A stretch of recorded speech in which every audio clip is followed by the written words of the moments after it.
Bismillahirrahmanirrahim. Assalamualaikum warahmatullahi wabarakatuh. Selamat siang. Salam sejahtera bagi kita sekalian. Shalom Salve. Om Swastiastu. Namo Buddhaya, salam kebajikan. Yang saya hormati, saudara-saudara sekalian, bapak-bapak, ibu-ibu yang hadir, para menteri dan wakil menteri, Kabinet Merah Putih yang hadir,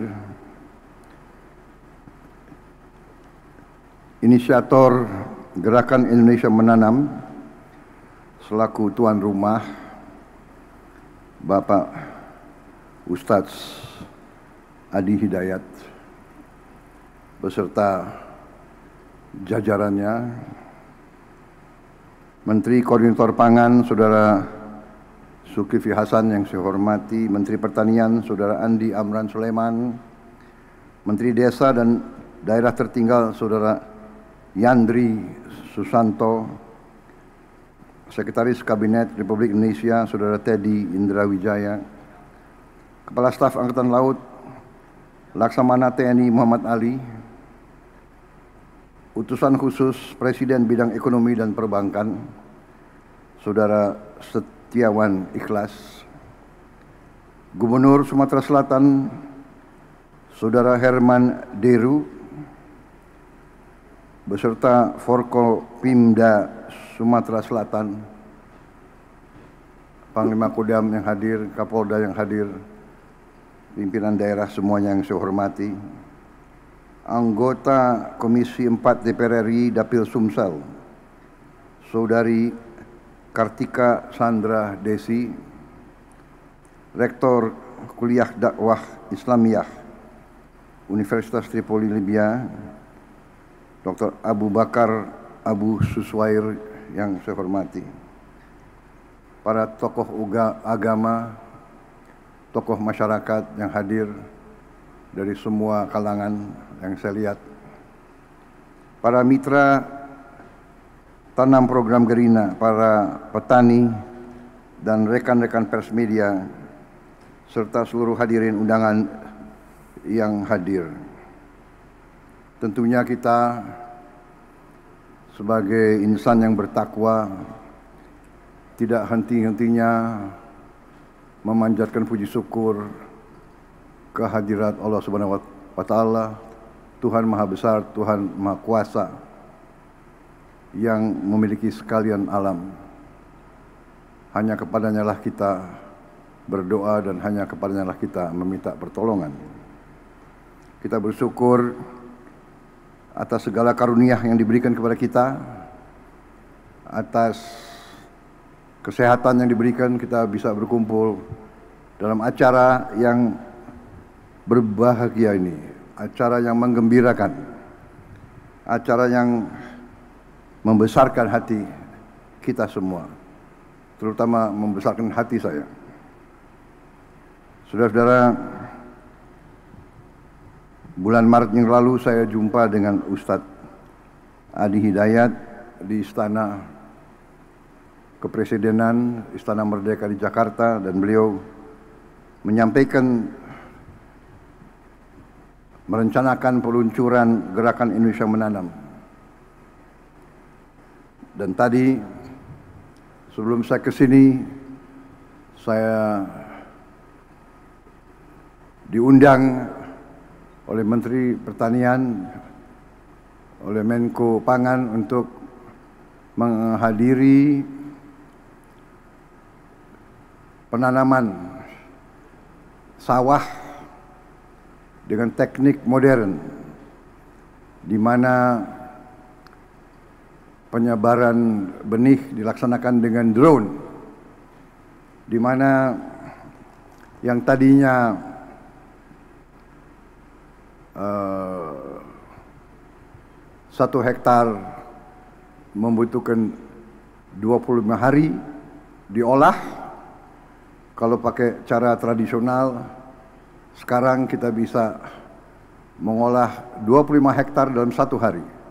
Dan tadi Di tempat tadi, menurut gubernur, itu adalah tempat buaya, adalah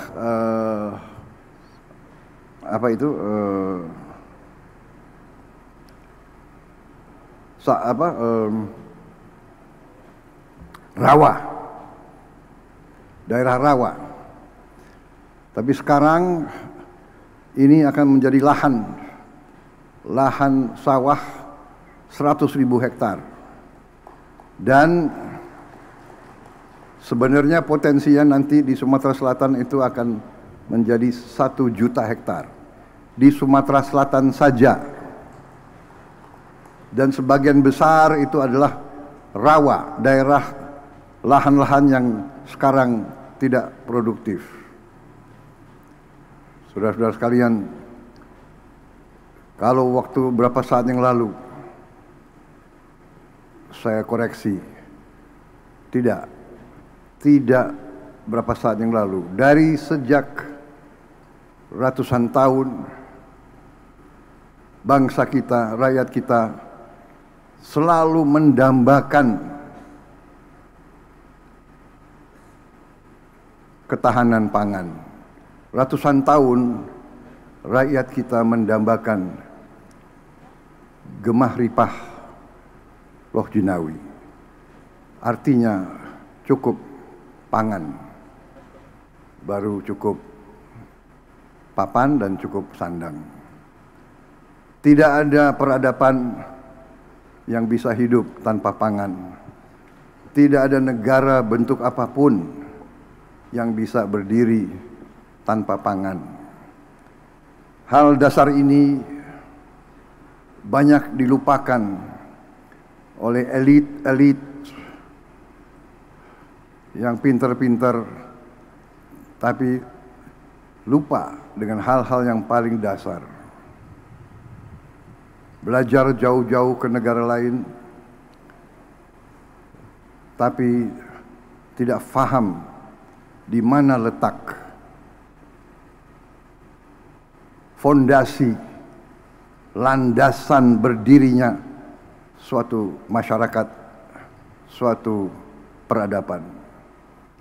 Hari ini saya sangat gembira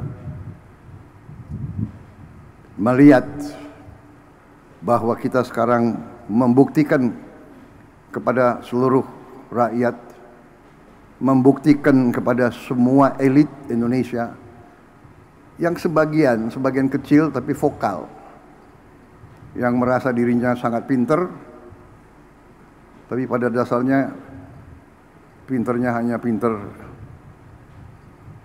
bicara, pinter analisa, tapi analisa yang saya tidak mengerti dasarnya apa.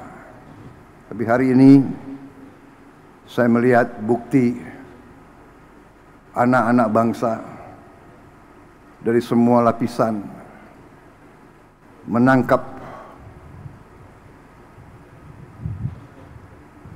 praktisi-praktisi, tokoh-tokoh yang mau kerja, yang mau cari solusi, mau coba dan berani mencoba dan berani merintis dan berani memulai.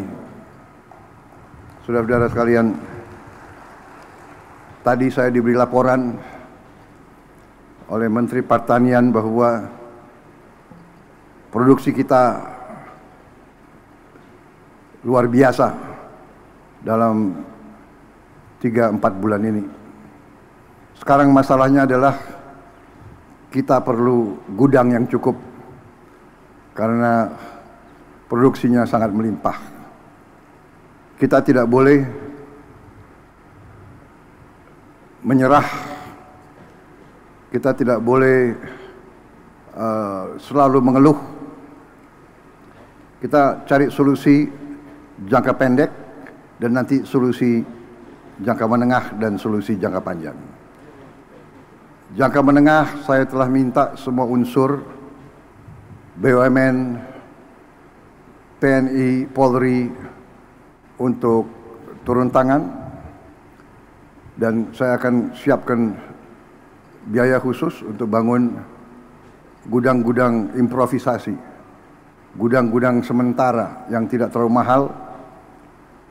Gunakan lahan-lahan TNI, Polri, dan pemerintah yang ada. Pokoknya setiap hasil petani-petani kita harus bisa disimpan, bisa diamankan untuk digunakan sebaik-baiknya oleh bangsa kita. Saudara-saudara sekalian, dengan perhitungan bahwa kita sudah sangat cukup produksi kita, ada beberapa negara yang sudah mendekati kita. Saya dapat laporan dari Menteri Pertanian, Menko Pangan, beberapa negara minta agar kita kirim beras ke mereka. Saya izinkan dan saya perintahkan kirim beras ke mereka, dan kalau perlu atas dasar kemanusiaan kita jangan terlalu cari untung besar. Yang penting ongkos produksi plus angkutan plus administrasi kembali. Kita buktikan bangsa Indonesia sekarang menjadi bangsa, bukan bangsa yang minta-minta, tapi bangsa yang bisa membantu dan memberi bangsa lain. Ini sesuatu yang membahagiakan saya, bahwa pada saat saya diberi kepercayaan menjadi presiden di tengah dunia penuh pergolakan, konflik, perang fisik, perang dagang, rivalitas, perpecahan. Indonesia aman, Indonesia sejuk, Indonesia bersatu. Saya bahagia hari ini ada seorang ulama, ada seorang ustadz yang visioner, pemikirannya luar biasa, yang terutama adalah ulama, pemimpin Islam, tapi yang wawasannya Pancasila, yang mengajak semua umat yang berbeda agama, semua umat walaupun berbeda agama dianggap keluarga sendiri, dianggap saudara sendiri.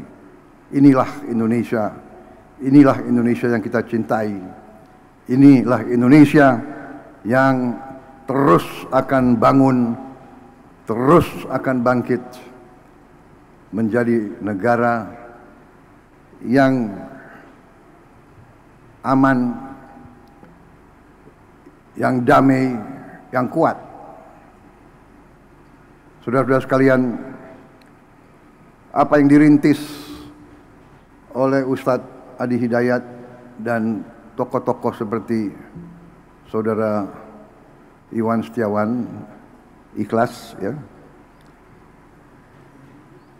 Kawan saya lama ini beliau.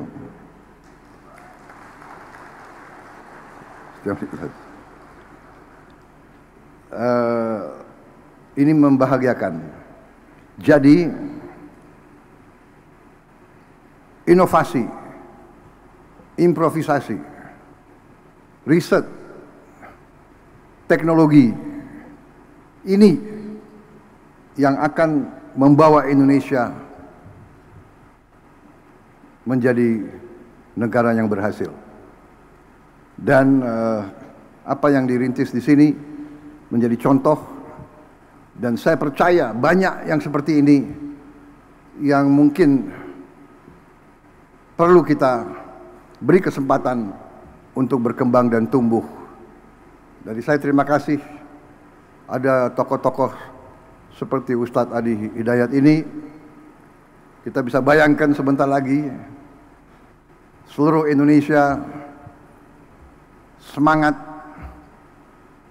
setiap keluarga, setiap masyarakat bisa ikut serta dalam kebangkitan bangsa Indonesia. Kebangkitan suatu bangsa dimulai dari satuan yang terkecil. Kita ingin Indonesia swasembada pangan. Artinya setiap provinsi harus swasembada. Setiap provinsi swasembada artinya setiap kabupaten harus swasembada. Setiap kabupaten swasembada artinya setiap kecamatan harus swasembada. Kalau kecamatan swasembada artinya setiap desa harus swasembada. Saudara-saudara sekalian,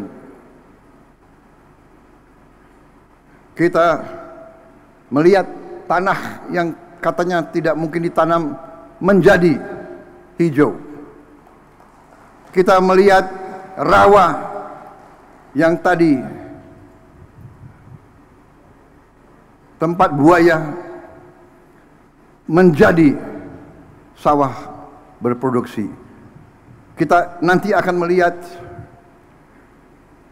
daerah-daerah yang selama ini katanya tandus, kita akan robah, kita akan melihat, kita akan bikin hijau, kita akan bikin makmur. Di mana tidak ada air, kita akan usahakan ada air. Sekarang kita sudah punya benih-benih gandum bisa ditanam di Indonesia. Kedelai bisa ditanam dengan produktivitas tinggi di Indonesia. Hortikultura, semua tanaman ini adalah sumber kehidupan. Bagaimana di kota-kota? Di kota-kota, di pinggir, kita akan bikin lahan-lahan vertikal.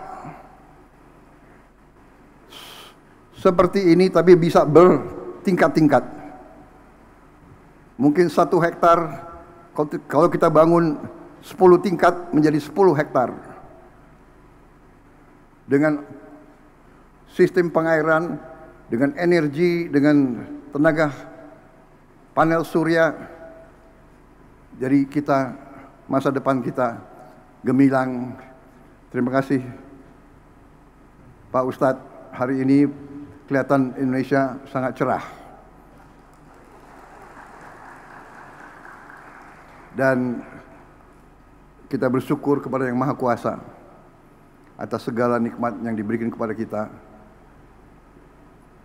Yang Maha Kuasa telah memberi sangat banyak kepada bangsa kita. Sekarang kita butuh putra-putri bangsa yang pandai mengolah apa yang diberikan oleh Yang Maha Kuasa. Tidak menyerah, rawa dibikin produktif, lahan kering, lahan susah dijadikan tempat riset. Ini akan berkembang. Anak-anak kita akan sehat. Kita memberi program makan bergizi. Ada yang menentang, ada yang nyinyir. Dan yang nyinyir, kagetnya tuh ya ada yang profesor nyinyir gitu. Tapi nggak apa-apalah, ya kan? Biar nanti profesor belajar dari Ustadz Adi Hidayat gitu. Jangan-jangan dia profesornya di ruangan, nggak tahu belajarnya apa, tapi di ruangan. Kita mau yakinkan tidak ada anak Indonesia yang lapar. Kita mau yakinkan tidak ada anak Indonesia yang tidak tumbuh badannya karena kurang gizi. Yang jumlahnya itu cukup banyak. 25%. Dari 4 anak Indonesia, 1 kurang gizi. Yang 3 mungkin ya pas-pasan. Saya kalau keliling, saya lihat di Timur Tengah, gurun pasir, desert, nggak bisa ditanam. Tapi rakyatnya, anak-anaknya tinggi besar.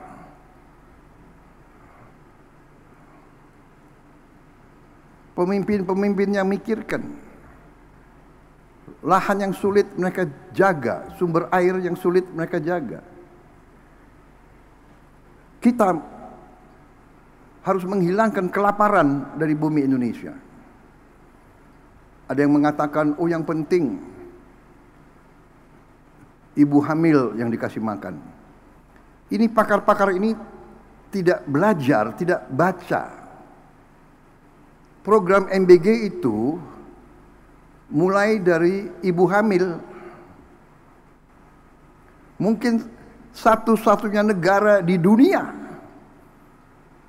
di mana ada program ibu hamil tiap hari makan diantar ke rumahnya.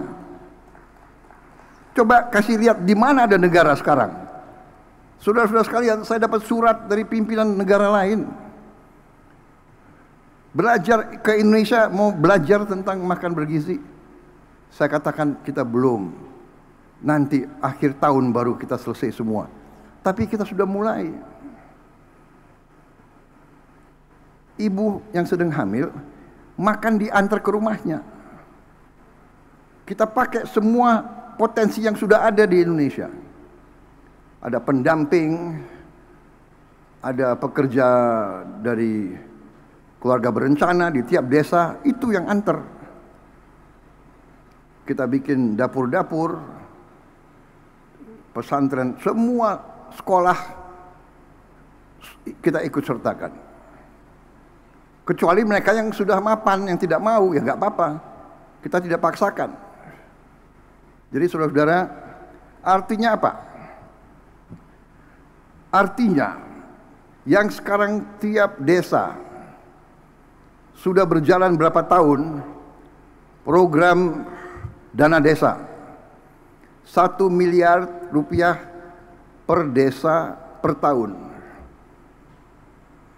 Dulu yang perjuangkan kita-kita juga.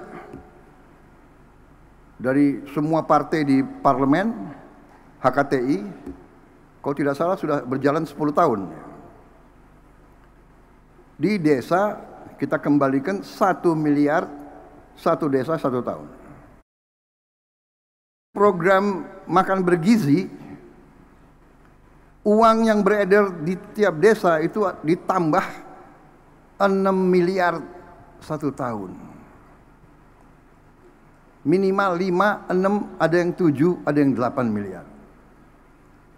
Bayangkan dari 1 miliar naik ke 6 miliar, atau dari 1 miliar naik ke 5 miliar saja, itu kenaikan 500% dalam 1 tahun. Yang tadinya hanya 1 miliar beredar di desa menjadi 6 miliar di 1 desa. Kenapa? Karena tiap hari untuk memberi makan anak-anak, Badan Gizi Nasional butuh beli telur, beli ayam, beli ikan, beli sayur, beli tomat, beli wortel, beli timun. Ini ekonomi desa, ekonomi kecamatan hidup. Saya baca kemarin ada profesor yang tanya, nggak ada gunanya koperasi di desa. Koperasi yang kita canangkan minimal 70.000 koperasi merah putih baru, kalau bisa 80.000. Katanya tak ada gunanya. Nanti di tiap koperasi itu kita bangun gudang. Berapapun hasil di desa itu akan aman karena gudangnya ada. Saya sedih tahun-tahun belakangan. Saya dulu ketua umum HKTI, saya dapat laporan, Pak, di desa saya kita baru panen mangga yang paling bagus di dunia. tapi tidak ada kendaraan untuk ambil. Setelah beberapa hari, hasil mangga yang terbaik itu rusak. Nangis petani-petani di desa itu. Sekarang tiap desa akan punya gudang. Tiap desa akan punya kamar pendingin. Hasil apapun akan aman sampai dia mampu menjual. Dan tiap koperasi akan kita beri truk.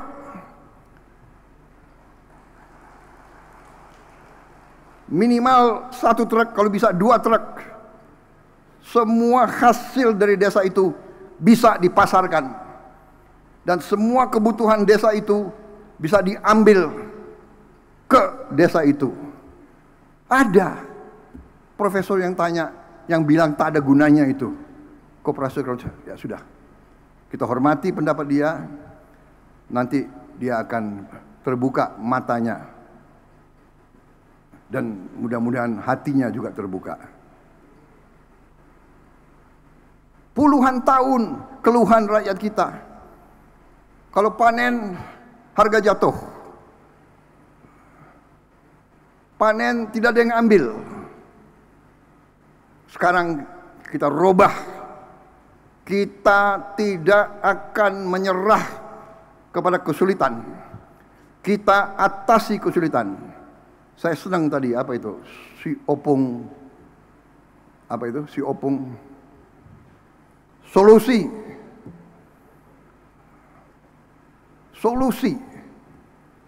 yang dilaksanakan oleh Ustadz Adi Hidayat dengan gerinanya, saya jangan salah ucap ya, gerina. Ini ada nakal-nakal dikit nih.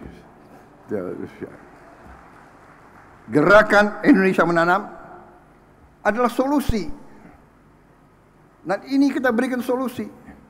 Karena Indonesia besar, pemikiran kita harus besar. Jadi insya Allah nanti, makanya saya minta tunggulah 1 tahun, 1,5 tahun. Kalau nanti semua desa punya gudang, punya rumah pendingin, kamar pendingin, punya truk, yang 1 truk lebih kecil ambil hasil dari sawah, yang 1 bolak-balik dari desa ke kecamatan dan kembali, aliran pupuk lancar, aliran produksi keluar dari pelabuhan-pelabuhan, Indonesia akan bangkit. Pertumbuhannya, ada yang mengatakan apa bisa pertumbuhan 8%. Selalu kalau ada niat, ada usaha, ada kelompok, apa bisa. Dan pertanyaan itu untuk nurunkan semangat kita. Ini adalah aneh. Saya khawatir dari mana pribadi-pribadi semacam itu, ya. Tapi nggak apa-apa. Kita demokrasi, silakan. Ya, yang mau menyerah silakan, yang mau nyinyir silakan, yang mau kerja, ayo sama-sama kita. Kita tukang kerja. Iya kan? Kita buktikan. Hari ini bukti. Nanti mungkin berapa minggu lagi, berapa bulan lagi, kita akan terus buktikan. Saudara-saudara sekalian, dari kita selalu import, sekarang kita bantu negara lain. Bukan kita sombong, tidak boleh sombong. Kita selalu harus rendah hati. Tapi jangan kita rendah diri. Jangan menyerah sebelum berjuang. Apa bisa? Ya kan? Bisa. Uangnya dari mana? Ada. Dari mana uangnya? Dari penghematan. Saudara-saudara. Saya kira itu dari saya.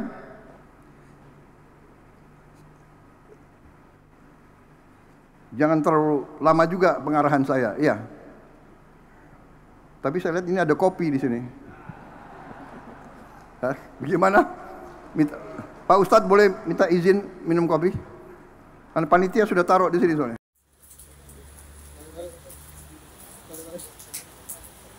Jangan terlalu lama juga pengarahan saya. Iya. Tapi saya lihat ini ada kopi di sini. Hah? Gimana?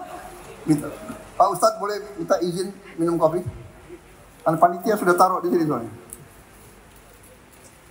Jadi saya ini jadi brand ambasador petani kopi seluruh Indonesia.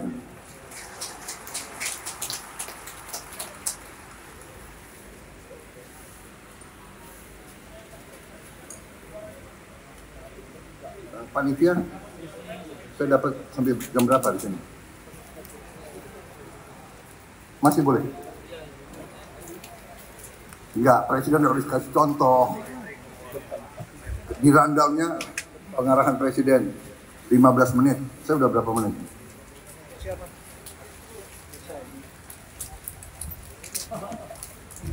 Jadi saudara-saudara, kita buktikan hari ini bahwa Indonesia mampu.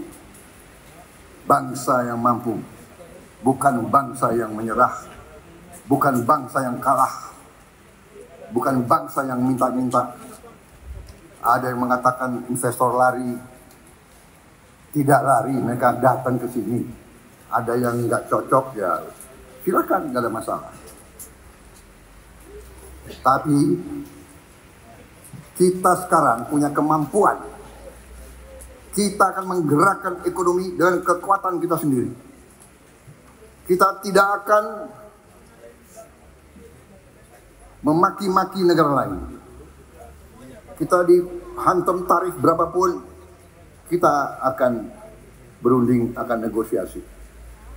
Kita hormati, tapi kita percaya kepada kekuatan kita sendiri, saudara sekalian.